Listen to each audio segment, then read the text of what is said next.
everyone. This is Eliezer Finhes and you're watching Eliezer Educational Academy.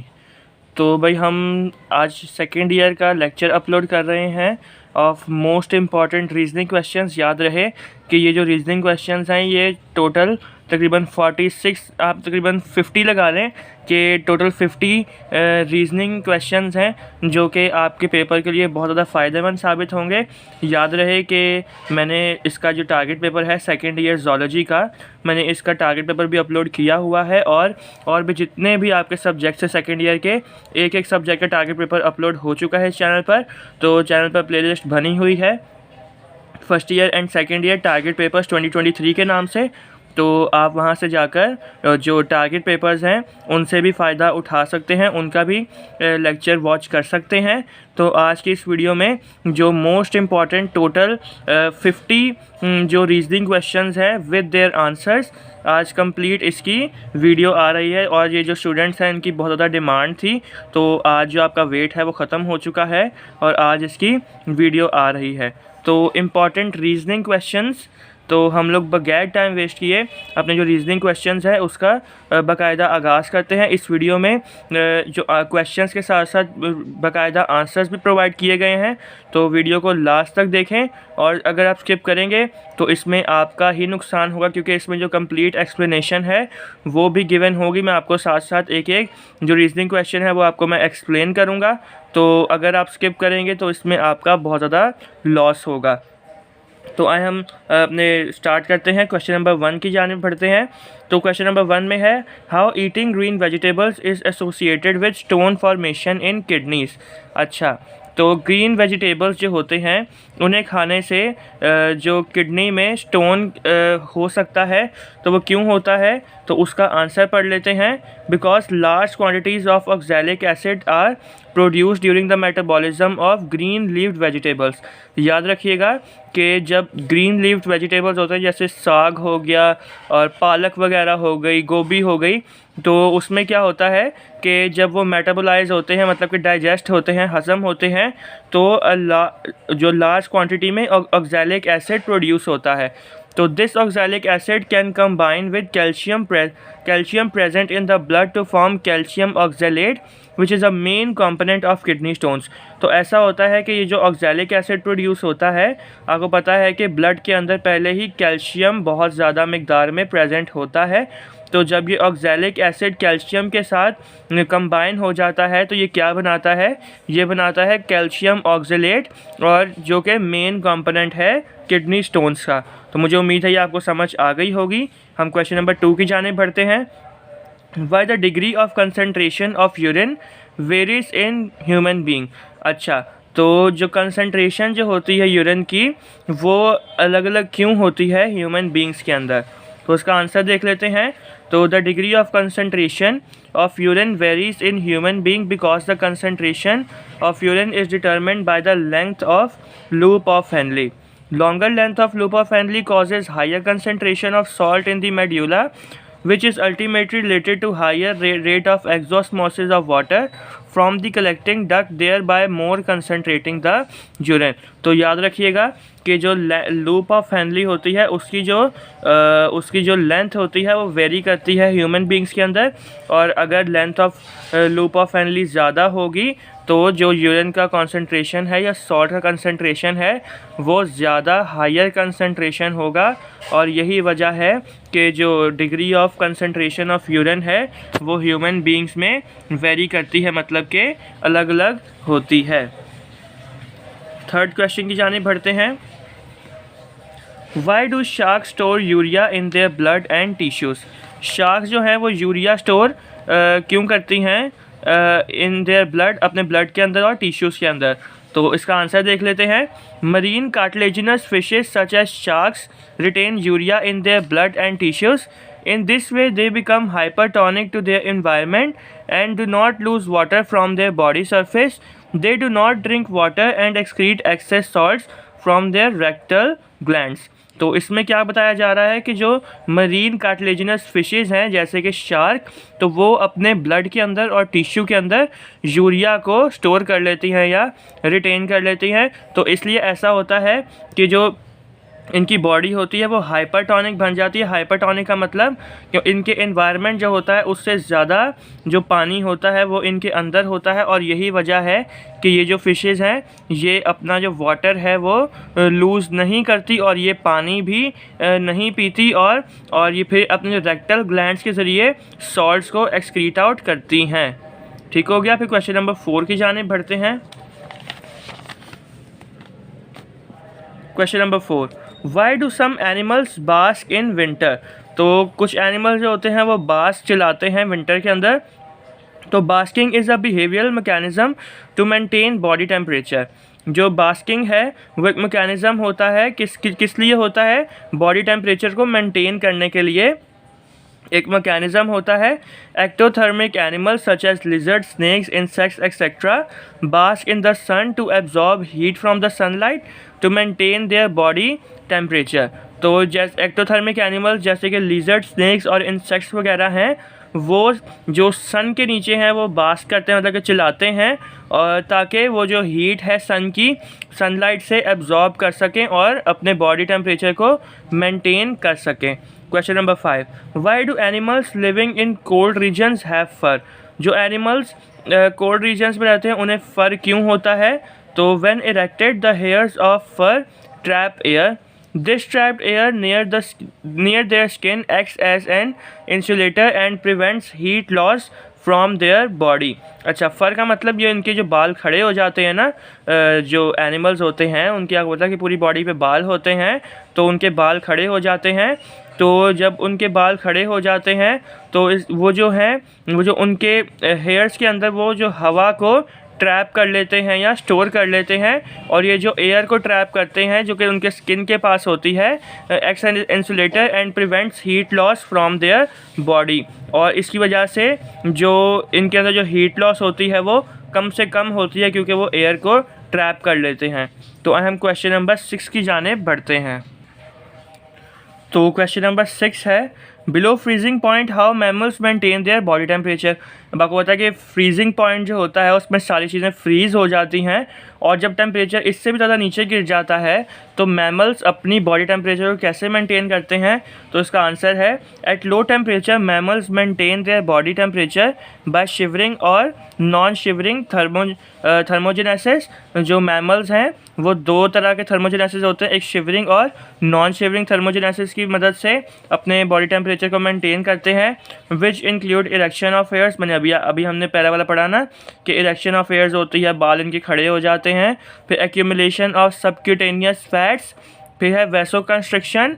Vaso मतलब कि जो veins होती हैं, और वेन्स जो उनकी होती हैं वो कंस्ट्रिक्ट हो जाती हैं, मतलब कि थोड़ी बारीक हो जाती हैं। And increasing rate of metabolism, और जो इनका मेटाबॉलिज्म का जो डाइजेशन का रेट होता है वो भी बढ़ जाता है। और यही कुछ पॉइंट्स होते हैं जिस वजह से जो मैमल्स हैं वो अपना बॉडी टेम्परेचर को मेंटेन कर लेते हैं। क्वेश्चन नंबर 7 की जानिब आते हैं, why marine fishes and hagfishes do not osmoregulate. Marine fishes और हैग फिशेस ऑस्मो रेगुलेट क्यों नहीं करती। तो these animals have isotonic body fluid to their environment. तो ये जो मरीन फिशेस और जो हैग फिशेस होती हैं इनका जो बॉडी फ्लूइड होता है वो आइसोटोनिक होता है इनके एनवायरनमेंट से। अब आइसोटोनिक का क्या मतलब कि एनवायरनमेंट में और इनकी बॉडी के अंदर सेम कंसंट्रेशन ऑफ फ्लूइड होता है, तो इसको आइसोटोनिक बॉडी फ्लूइड कहा जाता है। तो therefore they do not have osmoregulatory mechanism and are called osmoconformers. अब देखें, अब बॉडी के अंदर भी same amount of body fluid है और एनवायरनमेंट में भी same amount of body fluid है, तो निकालने में कोई तुक पैदा नहीं होता। तो इसी वजह से जो इनका जो ऑस्मो रेगुलेटरी मैकेनिज्म है वो इनमें नहीं होता, और इन्हें ऑस्मो कन्फॉर्मर्स भी कहा जाता है। Question number 8, why aquatic animals have more cortical nephrons and terrestrial animals have more juxtamedullary nephrons। अच्छा, जो एक्वेटिक एनिमल्स हैं उनमें कॉर्टिकल नेफ्रॉन्स ज़्यादा होते हैं, और जो टेरेस्ट्रियल एनिमल्स हैं मतलब कि जो ज़मीन पे रहते हैं तो उनमें जुक्स्टामेड्यूलरी नेफ्रॉन्स होते हैं। तो ऐसा क्यों होता है। तो ये पूरा लंबा चौड़ा आंसर है, the degree of concentration of urine is determined by the length of loop of Henley. हमने अभी ऊपर पढ़ा कि जो कंसनट्रेशन ऑफ यूरिन है उसे length of loop of Henley से उससे डिटर्मिन किया जाता है। जितनी ज़्यादा length of loop of Henley होगी उतनी ज़्यादा यूरिन की कंसनट्रेशन भी होगी। तो since fresh water fishes live in hypotonic environment and excrete dilute urine, जो फ्रेश वाटर फिशेज होती हैं वो हाइपोटोनिक एनवायरनमेंट में रहती हैं और वो डाइल्यूट यूरिन एक्सक्रीट करती हैं, therefore they have more cortical nephrons, और इसीलिए इनके पास ज़्यादा कॉर्टिकल नेफ्रॉन्स होते हैं। फिर ऑन दी अदर हैंड दूसरी जानिब देखें तो terrestrial animals need to conserve water, therefore they have more juxtamedullary nephrons. अब जो टेरेस्ट्रियल एनिमल्स हैं उनकी बॉडी में इतना ज़्यादा नहीं होता, वो हाइपरटोनिक एनवायरनमेंट में रहते हैं कि मतलब कि एनवायरनमेंट में ज़्यादा फ्लूइड होता है और इनके अंदर नहीं होता, और इसीलिए जो टेरेस्ट्रियल एनिमल्स हैं उन्हें अपने अंदर वाटर को स्टोर करना होता है, और यही वजह है कि इनके पास ज़्यादा जुक्स्टामेडुलरी नेफ्रॉन्स होते हैं। As more water can be absorb through its long loop of Henle, therefore they excrete concentrated urine. तो ये हो गया हमारे पास क्वेश्चन नंबर 8 का आंसर। आए हम अपने क्वेश्चन नंबर 9 की जानिब बढ़ते हैं।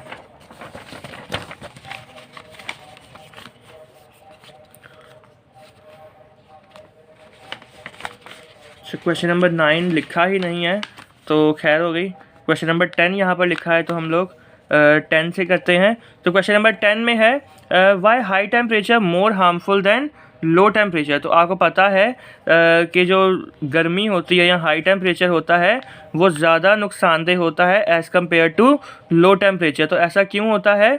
ऐसा इसलिए होता है, हम इसका आंसर पढ़ते हैं। High temperature more harmful than low temperature because high temperature is disastrous for metabolism and also leads directly to death of the person by heat stroke in which the blood vessels are rupture, और other reason is that such as haemorrhage. तो इसका मैं आपको complete explanation बताता हूँ कि जो high temperature होता है वो इसलिए ज़्यादा वो डिजास्ट्रस होता है। डिजास्ट्रस मतलब कोई तबाहकुन होता है, क्योंकि हाई टेम्परेचर में मेटाबॉलिज्म मतलब कि जो आपके जो हाजमा होता है वो बिल्कुल ख़त्म हो जाता है, तबाह हो बर्बाद हो जाता है, और जिसकी वजह से इंसान डायरेक्टली उसकी डेथ हो जाती है हीट स्ट्रोक की वजह से। आपको पता है कि जब पाकिस्तान भी बहुत ज़्यादा गर्मी पड़ती है 45 तक चले जाता है, जो आपका जो टेम्परेचर होता है 45 डिग्री तक चला जाता है, तो बहुत सारे लोग हीट स्ट्रोक की वजह से मर जाते हैं। और इसकी वजह से क्या होता है, in which the blood vessels are rupture, जो हीट स्ट्रोक में जो आपकी ब्लड वेसल्स होती हैं वो रप्चर हो जाती हैं, डैमेज हो जाती हैं। ठीक हो गया। फिर ये चैप्टर 1 से सारे थे इंपॉर्टेंट रीजनिंग क्वेश्चंस। अब हम लोग चैप्टर नंबर 2 की जाने बढ़ते हैं। चैप्टर नंबर 2 से जो रीजनिंग क्वेश्चंस आते हैं या आ सकते हैं, तो question number 11, why do muscles work in antagonistic pairs. तो मसल जो है वो एंटागनिस्टिक पेयर्स में क्यों काम करते हैं? तो muscles work in opposing pairs because muscles can contract and relax but they can not push. तो याद रखिएगा जो मसल्स होते हैं वो ऑपोजिट पेयर्स में काम करते हैं, क्योंकि जो मसल्स हैं वो कॉन्ट्रैक्ट, अभी देखें आपके बाइसेप है ना, तो आप उसको बाइसेप को कॉन्ट्रैक्ट करेंगे तो या उसको कॉन्ट्रैक्ट मतलब कि उसको जब अपने बाइसेप को फोल्ड करेंगे तो उसको कॉन्ट्रैक्ट होता है, और जब उसको रिलैक्स करेंगे तो आप सीधा जब करेंगे अपने बाजू को तो जो आपका बाइसेप का मसल है वो रिलैक्स होता है। तो but they can not push each other. तो therefore if one muscle contracts to bend the limb the other muscle straightens the limb. Example flexor and extensor of arm. अब मैं आपको वर्डिंग से ही बता देता हूँ, समझा देता हूँ कि जैसे फॉर एग्ज़ाम्पल जब अगर कोई जिम जाता है ना तो उसको इस बात की ज़्यादा समझ आएगी। तो इसको इस बात की ज़्यादा समझ ऐसे आएगी कि जब आप अभी अपने बाजू को बेंड करेंगे तो जब बाजू बेंड होता है तो आपका बाइसेप का जो मसल है वो कॉन्ट्रैक्ट हो जाता है, और जो आपका ट्राइसेप का मसल है वो क्या हो जाता है, वो रिलैक्स हो जाता है। ठीक है ना। अभी आपने अगर अपने बाजू को किया हुआ है, बेंड किया हुआ है, तो आप देखेंगे कि आपका जो बाइसेप का मसल है वो जब कॉन्ट्रैक्ट होता है तो आपका ट्राइसेप का मसल रिलैक्स हो जाता है। फिर जब अपने बाजू को आहिस्ता से सीधा करेंगे ना तो आप देखेंगे कि आपका जो बाइसेप का मसल है वो रिलैक्स हो गया और जो ट्राइसेप का मसल है वो कॉन्ट्रैक्ट हो जाता है। तो इसका मतलब ये हुआ कि जो हमारे मसल्स हैं वो अपोजिंग पेयर्स में काम करते हैं। कभी भी ऐसा नहीं हो सकता कि बाइसेप का भी मसल कॉन्ट्रैक्ट हो और ट्राइसेप का भी मसल कॉन्ट्रैक्ट हो। तो ये अपोजिंग पेयर्स में काम करते हैं। मुझे उम्मीद है कि आपको इसकी समझ आ गई होगी। तो क्वेश्चन नंबर 12 पे जाने बढ़ते हैं। How does a muscle gets energy for its contraction. तो जो मसल्स हैं वो एनर्जी कहाँ से लेते हैं अपनी कॉन्ट्रैक्शन के लिए। जैसे आपने भी बाजू अपना बेंड किया तो आपको एनर्जी कहाँ से मिली कि आप अपने मसल को कॉन्ट्रैक्ट कर सकें। तो आंसर की जानिब बढ़ते हैं। तो muscles get energy for their contraction from their stored glycogen. अच्छा, जो हमारी बॉडी है उसके अंदर ग्लाइकोजन स्टोर होता है और यही हमें एनर्जी देता है for the contraction of our muscles. तो glycogen changes into creatine phosphate and finally into ATPs. तो होता क्या है पूरा प्रोसेस, जो ग्लाइकोजन हमारी बॉडी में स्टोर होता है सबसे पहले वो क्रिएटिन फॉस्फेट में कन्वर्ट होता है और फिर फाइनली एटीपीज में कन्वर्ट हो जाता है। The creatine phosphate serves as energy reserve of muscles and supply the ATP during muscular activity. तो फिर ऐसा होता है जब एटीपी में कन्वर्ट हो जाता है तो फिर जो एटीपी है वो एनर्जी देता है for the contraction of our muscles. ठीक हो गया। अब हम बढ़ते हैं क्वेश्चन नंबर 13 की जानिब। तो क्वेश्चन नंबर 13 में लिखा हुआ है why insects and most of the arthropods are small in size. Insects और बहुत सारे जो आर्थ्रोपोड्स हैं वो साइज़ में स्मॉल क्यों होते हैं। तो arthropods have an exoskeleton of chitin. तो जो आर्थ्रोपोड्स हैं उनका जो एक्सोस्केलेटन है वो काइटिन से बना होता है। ये एमसीक्यू के लिए भी बहुत ज़्यादा इंपॉर्टेंट है, याद रखिएगा। A heavy exoskeleton of large animals would seriously limit their movement, therefore arthropods are mostly small in size। अब जाहिर सी बात है जो हैवी जो लार्ज एनिमल्स होते हैं उनका जो एक्सोस्केलेटन होता है वो उनकी लिमिट, वो जो उनकी ग्रोथ होती है उसको लिमिट कर देता है। और इसलिए आप देखें जो आर्थ्रोपोड्स है उनका एक्सोस्केलेटन काइटिन से बना है। काइटिन एक सॉफ्ट चीज़ होती है, तो इसी वजह से जो आर्थ्रोपोड्स होते हैं वो मोस्टली स्मॉल इन साइज़ होते हैं। क्वेश्चन नंबर 14 की जानिब बढ़ते हैं। तो क्वेश्चन नंबर 14 में लिखा है humans have 33 vertebra but only 26 are visible why. तो जो ह्यूमन्स होते हैं याद रखिएगा कि उनके पास टोटल 33 वर्टिब्रा होती हैं लेकिन सिर्फ और सिर्फ 26 विजिबल होती हैं, सिर्फ और 26 विजिबल होती हैं। तो ऐसा क्यों होता है। The original number of bones in human vertebral column is 33। जो ह्यूमन वर्टिब्रल कॉलम है उसमें जो टोटल नंबर्स ऑफ बोन्स हैं वो 33 हैं। But due to fusion of 5 sacral vertebra into sacrum and fusion of the 4 tail vertebra into a coccyx.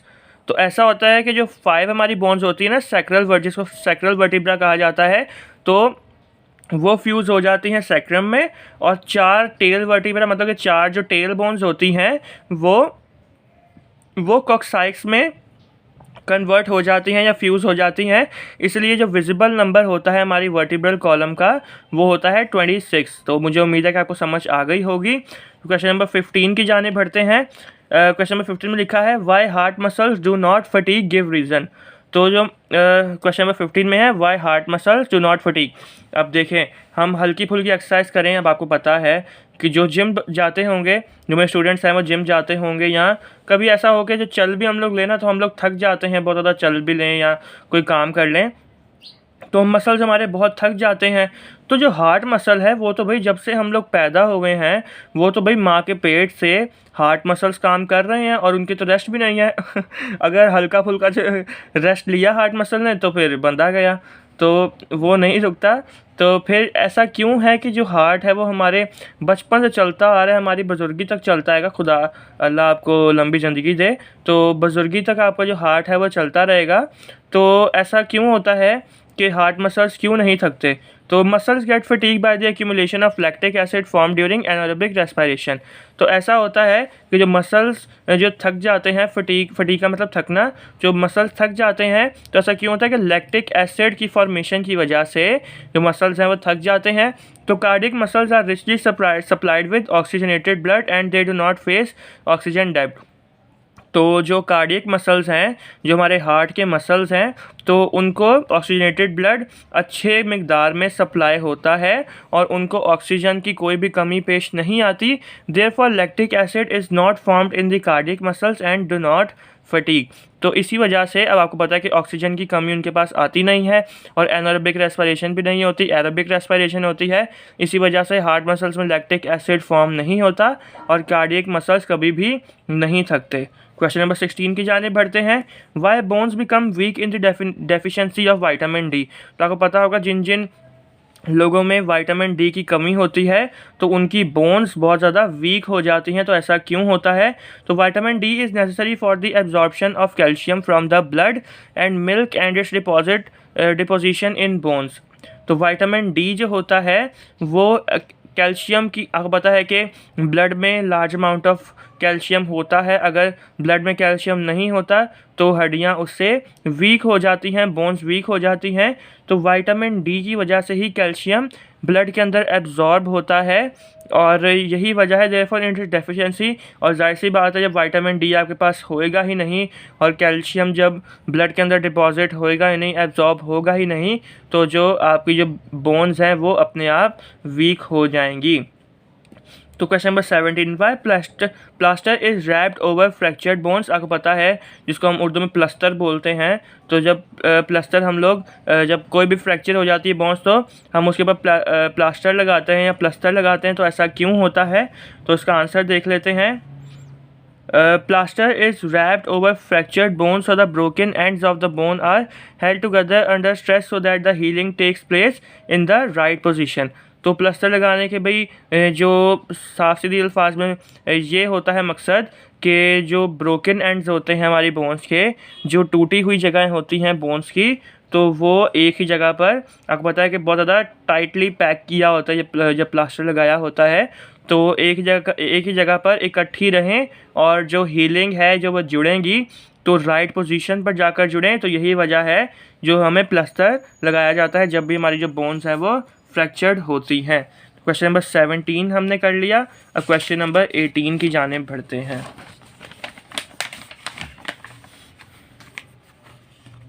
Question number 18, how some muscles contract to greater or lesser degree.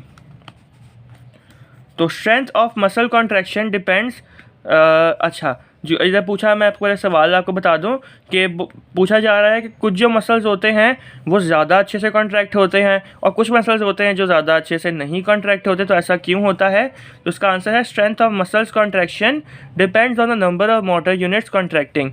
अच्छा, जितने ये जो contraction होता है ये डिपेंड करता है कितने number of motor units contract हो रहे हैं।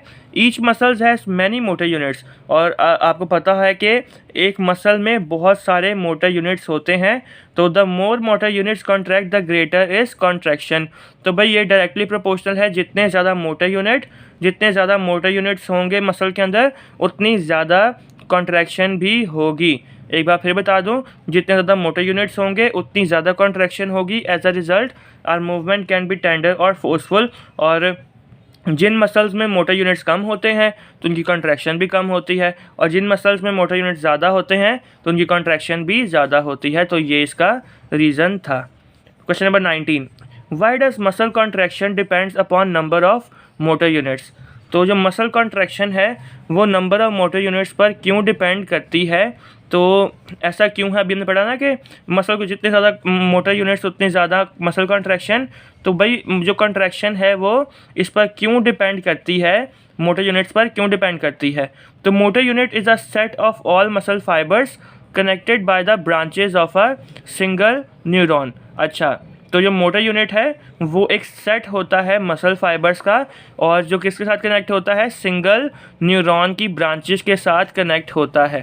तो a muscle has many motor units, और जो एक मसल होता है उसमें बहुत सारे मोटर यूनिट्स होते हैं। फिर वही आंसर आ गया, the more motor units contract the greater is the contraction of muscle, जो कि मैंने आपको ऊपर समझा दिया है। Question number 20, why the lower two pairs of ribs are called floating ribs. अच्छा, तो इसमें पूछा जा रहा है हमसे कि जो नीचे वाली जो दो पेयर ऑफ रिब्स होते हैं ना, जो सबसे नीचे वाले पेयर ऑफ रिब्स होते हैं, तो उनको फ्लोटिंग रिब्स क्यों कहा जाता है? उनको फ्लोटिंग रिब्स कहा जाता है भाई, अगर आपको नहीं पता तो याद रखिएगा। जो आपके रिब्स के सबसे ज़्यादा जो लोअर पेयर है, सबसे जो एंड वाले जो पेयर हैं राइट एंड लेफ्ट पर, उसको फ्लोटिंग रिब्स कहा जाता है। तो ऐसा क्यों होता है, इसके आंसर की जाने बढ़ते हैं। तो आंसर है there are 12 pairs of bones in present in ribs. तो याद रखिएगा कि देयर आर जो 12 पेयर्स हैं आपकी रिब्स के अंदर, मतलब कि टोटल कितनी आपकी बोन्स हो गई? 12 पेयर्स हैं, तो टोटल 24 आपकी बोन्स हैं आपके रिब केज के अंदर।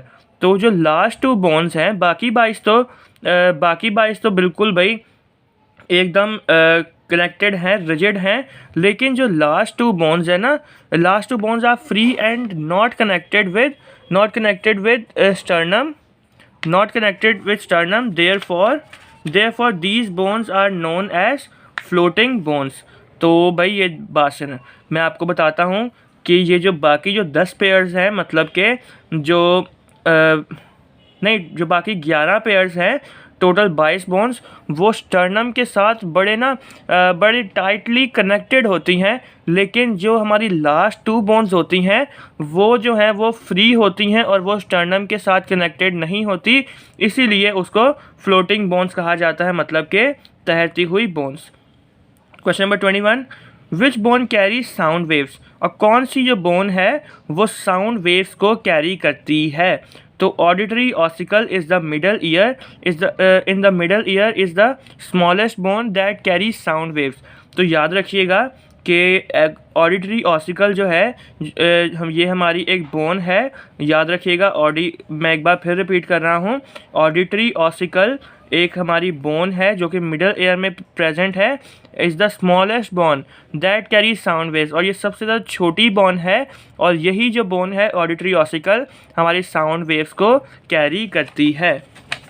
क्वेश्चन नंबर 22 की जानिब आ जाते हैं।